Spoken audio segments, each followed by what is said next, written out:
വെറുപ്പിന്റെ ദല്ലാളന്മാരാണ് ഇപ്പോൾ സ്വരാജിന് സ്വഭാവ സർട്ടിഫിക്കറ്റുമായി ഇറങ്ങിയിരിക്കുന്നത്.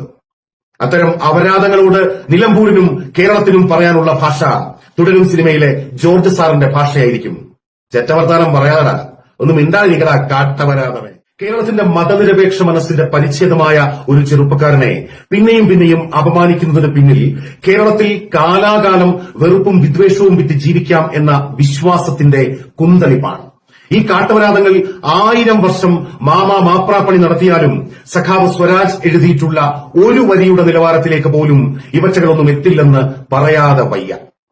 4 നൂറ്റാണ്ടുകാലം ഇന്ത്യൻ മതേതരത്വത്തിന്റെ പ്രതീകമായി ശിരസ്സുയർത്തി നിന്ന ബാബറി മസ്ജിദ് തകർക്കപ്പെട്ടത് 1992 ഡിസംബർ 6-നാണ്.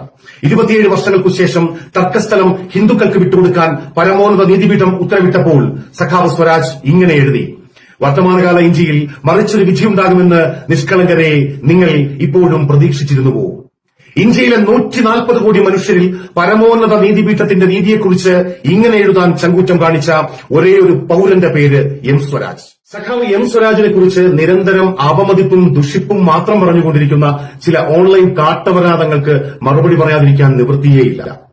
കേരളത്തിന്റെ മതനിരപേക്ഷ മനസ്സിന്റെ പരിച്ഛേദമായ ഒരു ചെറുപ്പക്കാരനെ പിന്നെയും പിന്നെയും അപമാനിക്കുന്നതിന് പിന്നിൽ കേരളത്തിൽ കാലാകാലം വെറുപ്പും വിദ്വേഷവും വിറ്റ് ജീവിക്കാം എന്ന വിശ്വാസത്തിന്റെ കുന്തളിപ്പാണ്.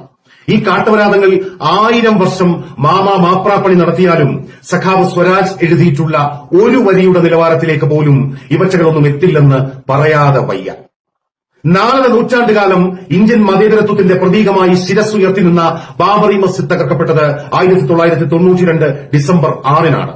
27 വർഷങ്ങൾക്കു ശേഷം തർക്കസ്ഥലം ഹിന്ദുക്കൾക്ക് വിട്ടുകൊടുക്കാൻ പരമോന്നത നീതിപീഠം ഉത്തരവിട്ടപ്പോൾ സഖാവ് സ്വരാജ് ഇങ്ങനെ എഴുതി: വർത്തമാനകാല ഇന്ത്യയിൽ മറിച്ചൊരു വിധിയുണ്ടാകുമെന്ന് നിഷ്കളങ്കരെ നിങ്ങൾ ഇപ്പോഴും പ്രതീക്ഷിച്ചിരുന്നുവോ?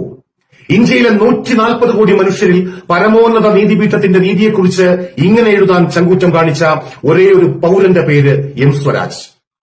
ബാബറി മസ്ജിദ് തകർത്ത കേസിലെ പ്രതികളെ മുഴുവൻ ലക്നൌ CBI കോടതി വെറുതെ വിട്ടപ്പോൾ സ്വരാജ് പിന്നെയും എഴുതി: ന്യായം തിരയരുത്, നീതിയെക്കുറിച്ച് ചിന്തിക്കുക പോലുമരുത്.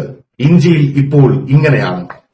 2023 ഒക്ടോബർ 7-ാം തീയതി ഹമാസ് ഇസ്രയേലിലേക്ക് മിന്നലാക്രമണം നടത്തിയപ്പോൾ അത് ഒരു ഭീകരാക്രമണമാണ് എന്ന് കേരളത്തിലും പൊതുബോധം രൂപപ്പെടുത്താൻ കുറുക്കന്മാർ കിണഞ്ഞു പരിശ്രമിച്ചപ്പോൾ ചരിത്രത്തോട് മുഖാമുഖം നിന്നുകൊണ്ട് അയാൾ പിന്നെയും എഴുതി: ഇസ്രയേലിനെയും പലസ്തീനെയും ഇരുവശങ്ങളിലായി നിർത്തി നിഷ്പക്ഷ വിശകലനം തുടങ്ങുന്ന ഇടത്ത് തന്നെ കൊടിയ അനീതി സംഭവിച്ചു കഴിഞ്ഞുവെന്ന്.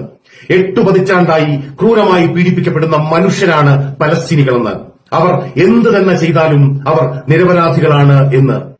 സ്വതന്ത്ര ഇന്ത്യയിലെ ഏറ്റവും വലിയ കൂട്ടക്കൊലയായ ഗുജറാത്ത് കൂട്ടക്കൊലയുടെ കാലത്ത് ബാബു ബജ്രംഗി എന്ന അധമൻ ചെയ്ത ക്രൂരകൃത്യങ്ങൾ പ്രമേയമായ എമ്പുരാൻ എന്ന സിനിമ റീസെൻസർ ചെയ്യാൻ തീരുമാനിക്കപ്പെട്ടപ്പോൾ അയാൾ പിന്നെയും എഴുതി: നുണ രാജ്യം ഭരിക്കുന്ന കാലത്ത് സത്യം സെൻസർ ചെയ്യപ്പെടുമെന്ന്.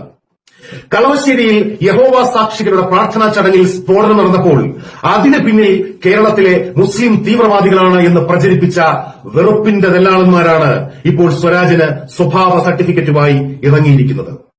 അത്തരം അപരാധങ്ങളോട് നിലമ്പൂരിനും കേരളത്തിനും പറയാനുള്ള ഭാഷ തുടരും സിനിമയിലെ ജോർജ് സാറിന്റെ ഭാഷയായിരിക്കും.